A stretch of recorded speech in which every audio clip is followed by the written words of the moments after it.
Bismillahirrahmanirrahim. Assalamualaikum warahmatullahi wabarakatuh. Untuk kita semua, ini dari kelompok PT Tokopedia bersama saya Adina Maria Anggi serta dua rekan saya, Siti Solihatin dan Misrawati, akan mempresentasikan mengenai analisis kami terhadap teknologi apa saja yang digunakan dalam pengembangan marketplace Tokopedia. Next.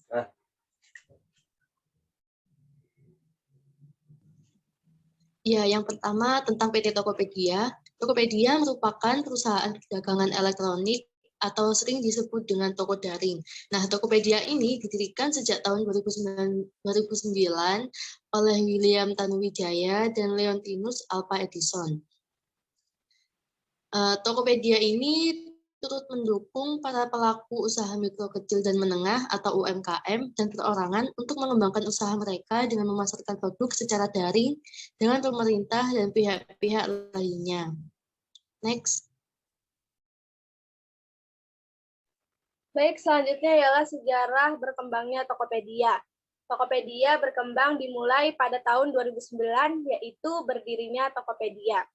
Tokopedia resmi diluncurkan ke publik pada tanggal 17 Agustus 2009 di bawah naungan PT Tokopedia yang didirikan oleh William Tanuwijaya dan Leontinus Alva Edison pada 6 Februari 2009.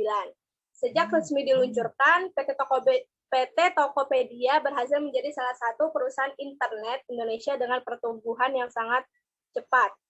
Selanjutnya, pada tahun 2016, Tokopedia menghadirkan Vintage, yaitu Vintage sendiri ini terdiri dari dompet digital, investasi terjangkau, kredit modal bisnis, kartu kredit virtual, scoring kredit yang berdasarkan data untuk produk jaminan investasi, serta layanan keuangan lainnya. Selanjutnya, berkembang pada tahun 2017, Tokopedia meluncurkan produk Deals, yaitu Tokopedia meluncurkan produk Deals untuk membantu masyarakat Indonesia mendapatkan tawaran yang terbaik dari penjualan di Tokopedia. Next. Selanjutnya, pada tahun 2019, Tokopedia meluncurkan jaringan gudang pintar bernama Toko Cabang di tiga kota besar, yakni Jakarta, Bandung, dan Surabaya. Layanan gudang ini bertujuan untuk membantu para penjual di marketplace tersebut dalam memenuhi pesanannya. Pada tahun yang sama, Tokopedia juga menghadirkan Tokopedia Salam, sebuah platform yang mempermudah masyarakat dalam memenuhi kebutuhan sehari-hari dengan berbagai pilihan produk dan layanan yang baik. Tokopedia Salam juga memiliki fitur halal filter yang membantu pengguna untuk menemukan produk halal secara mudah. Nah, pada 17 Mei 2021, Tokopedia dan Gojek mengumumkan resmi merger dan membentuk grup yang bernama Goto. Nama Goto sendiri berasal dari singkatan Gojek dan Tokopedia, dan juga berasal dari kata gotong royong. Baik, selanjutnya apa saja sih teknologi sebagai pengembang terhadap marketplace Tokopedia seperti sekarang ini? Yang pertama, teknologi artificial intelligence, yang kedua IoT atau Internet of Things, dan yang ketiga ialah cloud computing. Next. Baik, yang pertama ialah artificial intelligence. Next. Tokopedia sebagai perusahaan teknologi Indonesia pertama yang mengimplementasikan digital customer service dengan dukungan teknologi artificial intelligence. Nah, apa sih pengertian dan makna artificial intelligence itu? Artificial intelligence diartikan sebagai kecerdasan buatan yang dapat mengatur sebuah mesin sehingga mesin tersebut dapat membantu meningkatkan kualitas hidup manusia agar menjadi lebih efisien, praktis, dan juga dinamis. Next. Nah, apa saja sih bagian-bagian pada teknologi artificial intelligence? Artificial intelligence sendiri terbagi ke dalam beberapa stream, yaitu di dalamnya terdapat fitur robotics, machine learning, computer vision, natural language processing, knowledge representation, dan yang terakhir adanya recommendation system. Next. Nah, karena saat ini kita berada di era serba digital dan serba praktis, di mana semua kebutuhan dapat dipenuhi dengan sangat mudah dan cepat melalui perkembangan teknologi. Seiring dengan perkembangannya, Tokopedia juga selalu meningkatkan inovasi mereka untuk menghadirkan solusi demi memudahkan kehidupan manusia terus dikembangkan. Salah satunya, ini ada beberapa analisis fitur yang menggunakan teknologi AL pada Tokopedia. Yang pertama, adanya Fast Recommendation. Fast Recommendation adalah recommendation system yang digunakan untuk membaca karakteristik atau behavior dari masing-masing pengguna. Jadi Tokopedia tersedia fitur di mana Tokopedia bisa mengasih atau memberi rekomendasi tercepat sesuai dengan apa yang diinginkan para pengguna Tokopedia. Dan AL-nya ini menggunakan recommendation system. Yang kedua, adanya chatbot. Chatbot ini ialah mesin yang dengan mudah menjawab pertanyaan dari customer di fitur chat dan pelayanan cepat bagi customer Tokopedia, bahkan di waktu tengah malam sekalipun. Nah, banyak pasti pengguna Tokopedia bertanya mengenai produk atau jasa yang diberikan oleh Tokopedia, tetapi terkadang tidak memungkinkan bahwa toko seller itu lambat dalam menanggapi pertanyaan dari para pengguna Tokopedia, sehingga diluncurkan inovasi agar Tokopedia lah secara otomatis yang menjawab pertanyaan dari pengguna tersebut. Selanjutnya, ialah toko cabang. Prinsip toko cabang dalam Tokopedia sama seperti halnya cabang-cabang toko cabang yang ada. Jadi, toko cabang ini memanfaatkan AL atau Artificial Intelligence untuk memprediksi kebutuhan pelanggan di suatu daerah terhadap suatu produk. Jadi, toko cabang menggunakan sistem demand prediction untuk memprediksi apa saja sih produk-produk yang laku dan yang dibutuhkan pelanggan di suatu daerah tertentu. Seperti itu. Next. Selanjutnya, Internet of Things dari Tokopedia. IoT merupakan sebuah konsep yang bertujuan untuk memperluas manfaat dari konektivitas internet yang tersambung secara terus-menerus. Adapun kemampuan seperti berbagi data, remote control, dan sebagainya termasuk juga pada benda di dunia nyata. Nah, contoh IoT pada Tokopedia adalah adanya fitur voice yang juga membedakan dengan pesaingnya. Fitur voice ini bisa digunakan oleh para penduduk yang masih buta huruf, sehingga jika mereka ingin memesan sebuah produk, mereka bisa menggunakan suara dan memesan produk tersebut. Ini juga membedakan Tokopedia dari para pesaingnya yang belum menggunakan fitur voice.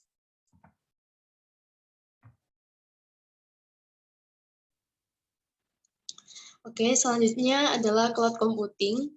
Cloud computing ini merupakan sebuah proses pengelolaan daya komputasi melalui jaringan internet yang memiliki fungsi agar dapat menjalankan program melalui komputer yang telah terkoneksi satu sama lain pada waktu yang sama. Nah, cloud computing ini juga merupakan sebuah teknologi yang menjadikan internet itu sebagai pusat server untuk mengelola data dan juga aplikasi pengguna.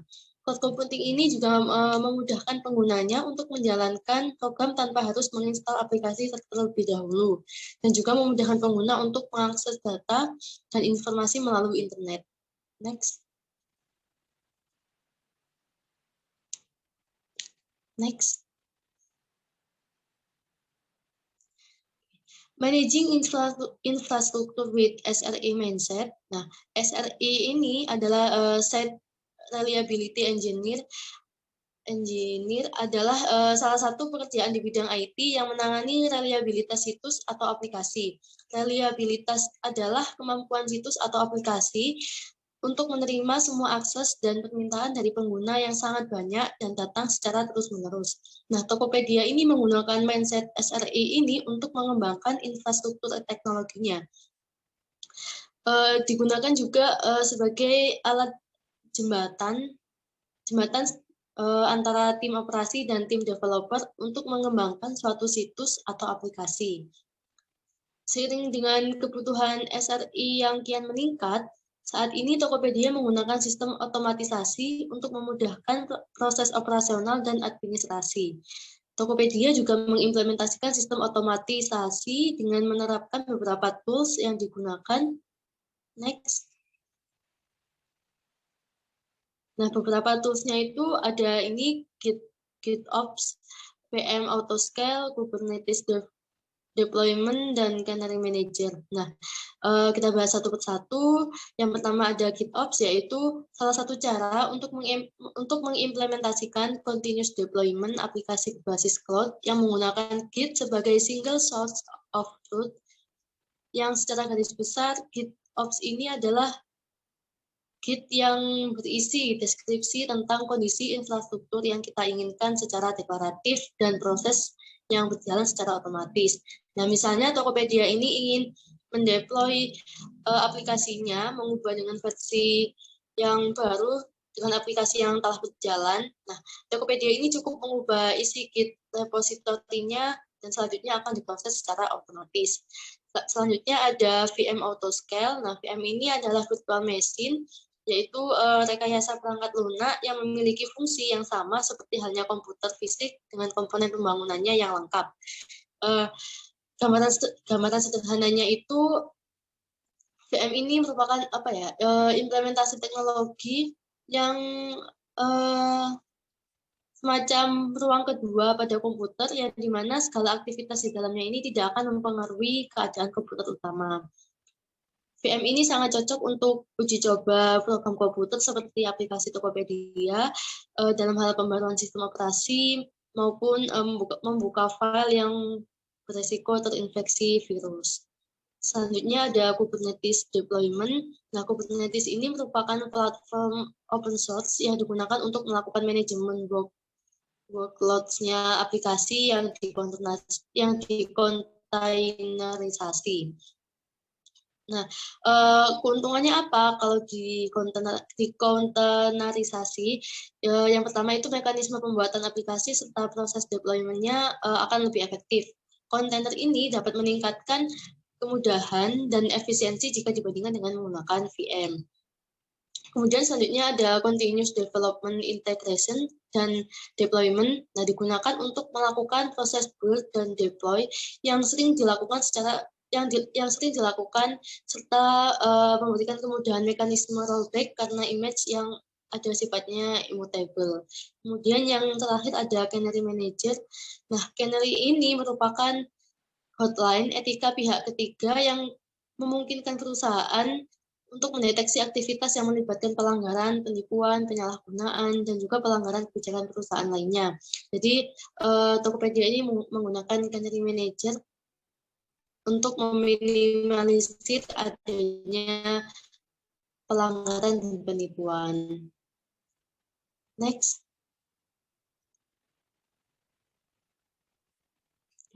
Selanjutnya yaitu how Tokopedia works with multi-cloud network. Nah, selain SLA tadi, yang menjadi garda terdepan dari Tokopedia ini adalah cloud yang dia pakai.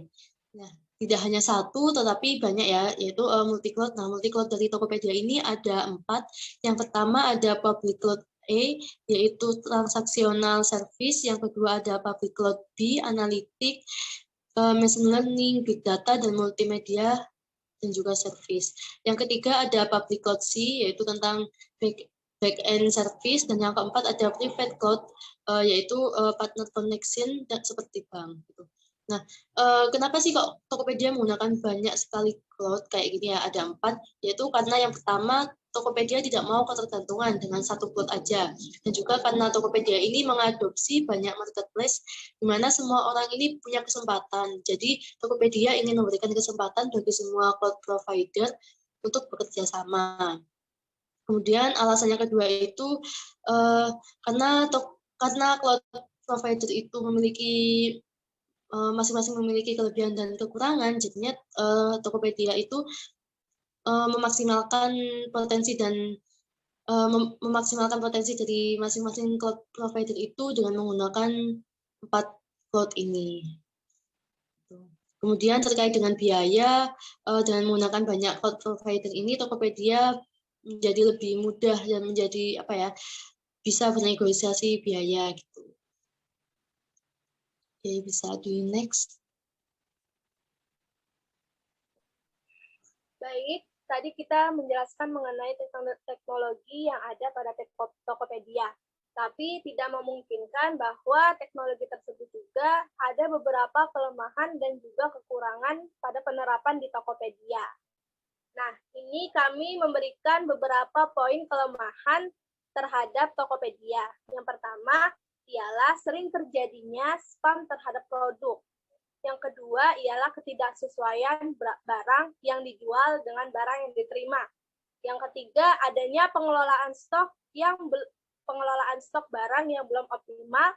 Dan yang terakhir, adanya pengguna sulit dalam menemukan notifikasi keberadaan barang yang telah dibayar. Next. Nah, maka dari itu, kami dari kelompok analisis Tokopedia memberikan beberapa saran terhadap kelemahan-kelemahan yang ada pada Tokopedia. Yang pertama, saran terhadap spam produk dan ketidaksesuaian produk, yaitu memperbarui aplikasi dengan menambah fitur kelayakan produk. Jadi di sini ada beberapa step yang kami usulkan.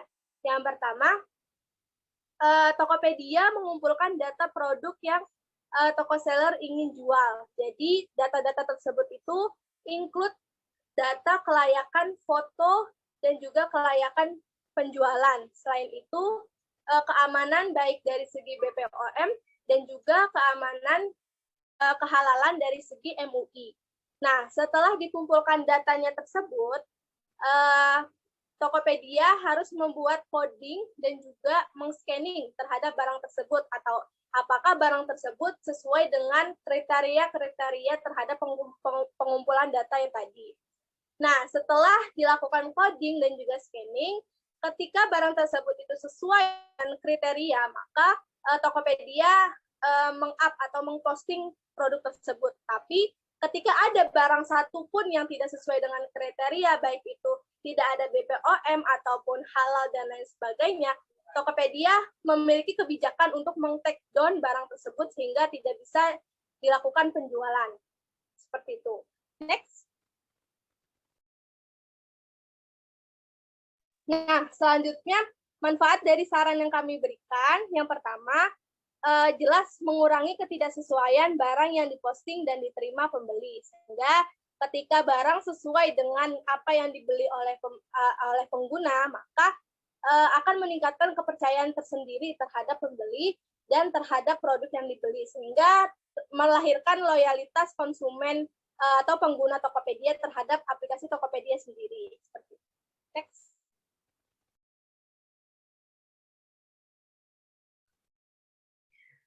Selanjutnya dari kelemahan tadi juga ada saran dari kelompok, yaitu memperbarui aplikasi dengan menambahkan fitur update stok barang seller secara otomatis dan cepat, sehingga jika telah terjual satu barang, maka akan langsung terupdate ke Tokopedia dan seller, agar tidak terjadi kekosongan stok sehingga akan merugikan dan mengecewakan pelanggan. Nah, manfaat dari itu, yang pertama mengurangi kecemasan pembeli terhadap stok barang di toko dan meningkatkan nilai percaya kepada Tokopedia. Oke, selanjutnya dari kelemahan tadi, karena pembeli itu pengguna atau pembeli kesusahan dalam mencari notifikasi keberadaan pesanannya. Jadi dari kami, dari kelompok, menyarankan untuk memperbarui aplikasi Tokopedia dengan menambahkan fitur pesanan saya.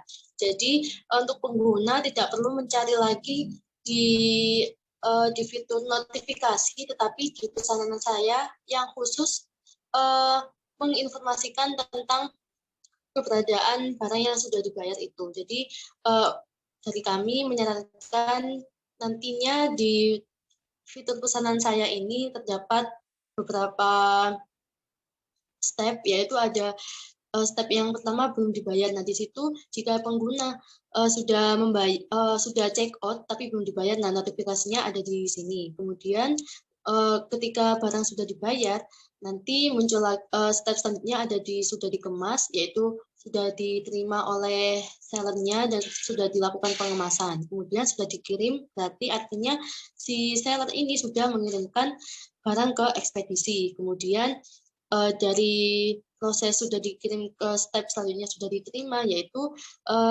di situ mencantumkan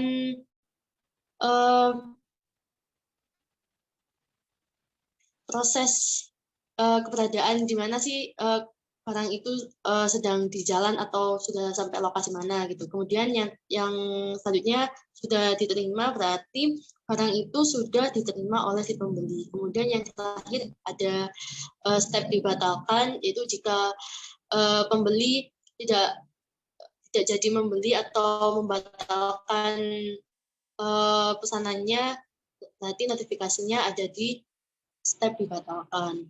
Next. Nah, ini adalah manfaatnya, yaitu membantu pengguna, khususnya pembeli, mendeteksi keberadaan barang yang sudah dibayar, dan juga meningkatkan nilai Tokopedia itu sendiri. Next. Oke, sekian presentasi dari kami tentang PT Tokopedia. Apabila ada kesalahan kata dan kekurangan, mohon dimaafkan. Saya dan teman-teman pamit undur diri. Wassalamualaikum warahmatullahi wabarakatuh.